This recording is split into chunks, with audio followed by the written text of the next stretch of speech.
Chapter 12:34, The Projection's Descent. The blinding white beam penetrated the glass window and landed on Shaman King Klarman.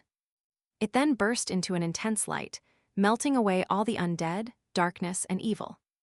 Klarman's figure burned with a white flame, as though he was a paper figurine that had been brought near red embers. But it really was a paper figurine, one that seemed to be condensed from the crimson moonlight. The Shaman King's substitute spell, Moon Paper Figurine.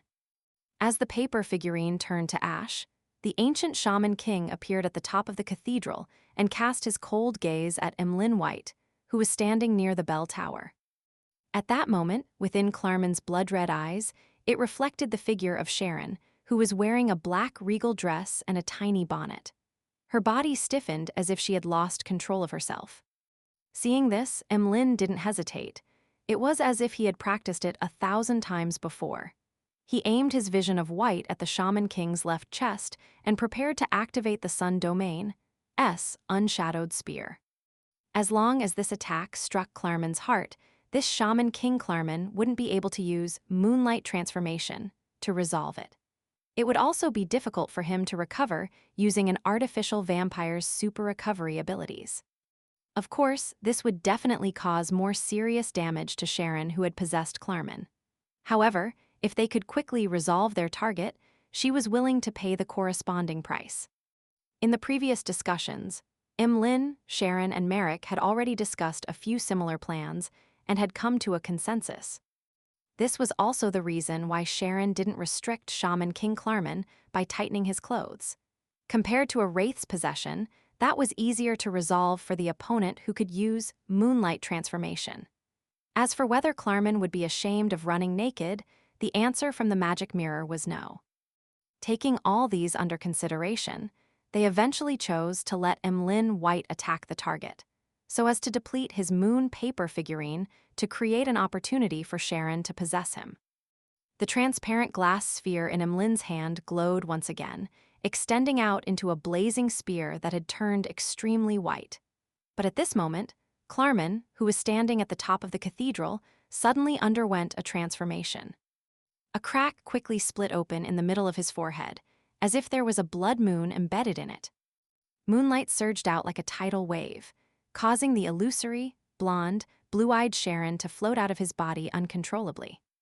Klarman's stiff and slow movements barely restored to normal, and under the radiance of the full moon, he turned into a pool of blood, splitting into countless fragments of light. His figure rapidly took form on another steeple of the cathedral. Clinging closely behind him was Sharon. As for the unshadowed spear that Emlyn had created, it passed through the spot where Klarman was originally standing and flew into the distance, expanding into a miniature sun. The entire port city was illuminated. At the same time, Klarman's right shoulder began to squirm before something tore through his black robe and burrowed out. This was an exquisite male doll. It was only the size of a palm and wore a dark red, gold-patterned tuxedo. Its eyes had been dug out, leaving behind 2 black holes. The puppet sat on Klarman's shoulder and raised its hands, tapping all its fingers as though it was playing an invisible instrument. Sharon's figure was immediately ejected from Klarman's back, as though she suffered a serious repulsion. Emlyn felt his clothes tighten as they bound him tightly. His bow tie also came alive in a bid to strangle him to death. That doll was a Grade 1 sealed artifact given to Klarman by the Rose School of Thought. It was called the General of the Pupilless Eye. It was an item formed by a Sequence 4 demigod of the mutant pathway who had suffered a sudden death due to an accident. It had a living characteristic and could possess objects with spirits and awaken objects that didn't according to its wielder's will. However, the wielder needed to feed it with their flesh and blood. Otherwise, it would gradually grow its eyes. Once this sealed artifact was in a good condition, it would transform into an evil spirit that chased after its original owner while abhorring all humans. When Emlyn heard the sound of his bones crying in pain from the burden, the vision of white that was burning his soul emitted a bright glow, turning the surrounding area into a land without shadows or evil. The effects of General of the Pupilless Eye had on his clothes were severed. However, at that moment, Klarman had already indiscernibly muttered a particular word with a cruel smile. He reached out his hands and pulled out an illusory door with many mysterious symbols engraved on it out of thin air. This was the Door of Summoning. The Moon Pathway Sequence 3 was Summoning Master. Under the illumination of the full blood moon on his forehead, Klarman, who was only at the Shaman King level, was able to complete a summoning. However, because of this, there was a certain change in his overall aura. He had lost a lot of his rationality, and his madness had deepened. Amidst the illusory creaking, the Door of Summoning opened up a crack. In the gaps, 2 human palms reached out. Their skin had no luster to it, and they lacked texture. They were like a most inferior cloth doll.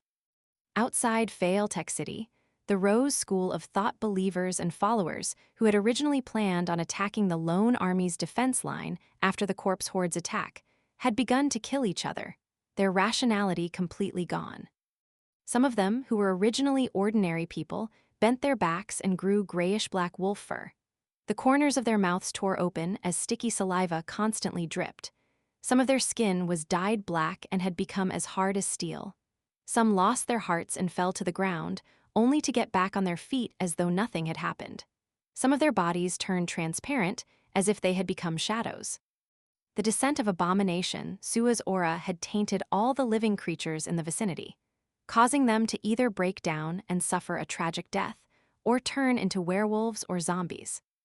As a high-ranking Sequence 1, he could directly bestow the power unto his believers, but there was a time limit.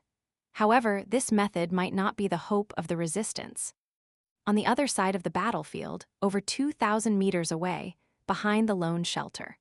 Although the soldiers didn't see or hear anything, transparent blisters began growing on the surface of their skin, and their minds were filled with thoughts of venting all kinds of emotions and desires.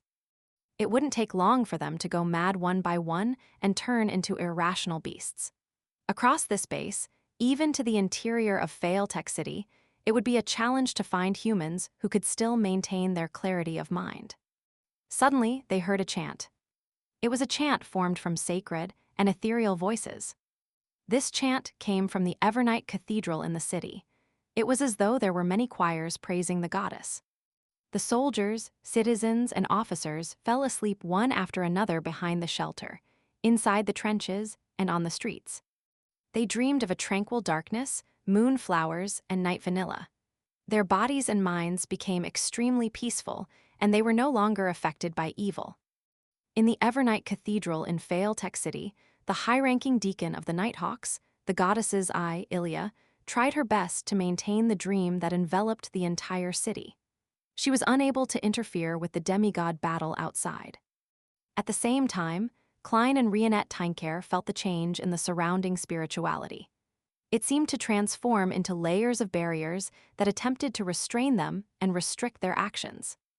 And in the bloody mud on the Shaman King's chest, a lump of squirming flesh covered in black sticky liquid drilled out right on the heels of Sua's arm, forming the body of this abomination. He was like a huge tree that had been splashed with oil. The extended branches were arms which had various strange objects protruding out. On the surface of the trunk that was covered in thick black liquid, bloodshot eyes kept rolling. It cleared the minds of the onlookers, turning them into rabbits, goats, and pigs. The dozens of arms rapidly extended outwards. Some of them sealed off the sky, while others burrowed into the ground. The rest either surrounded them from all sides or headed straight for Klein and Rionette Tynker. At the same time, Abomination Sua let out a roar that pierced straight into one's spirit body. It caused the 2 targets to tremble at the same time, causing a certain degree of stiffness to rear its head. It made the crimson moonlight in midair become even richer, allowing a scene to appear on the red screen. The core to this scene was a mummy wrapped in a yellowing bandage. It had been pierced by countless brown tree branches and was suspended in midair. Its stomach bulged, and at times, different parts bulged and shriveled as if it was giving birth to new life. The mummy's mouth was agape as it kept screaming. Although Klein couldn't hear any actual sounds, he felt pain resonating with his body and soul, slowly burdening him with the mummy's predicament. The Chain God.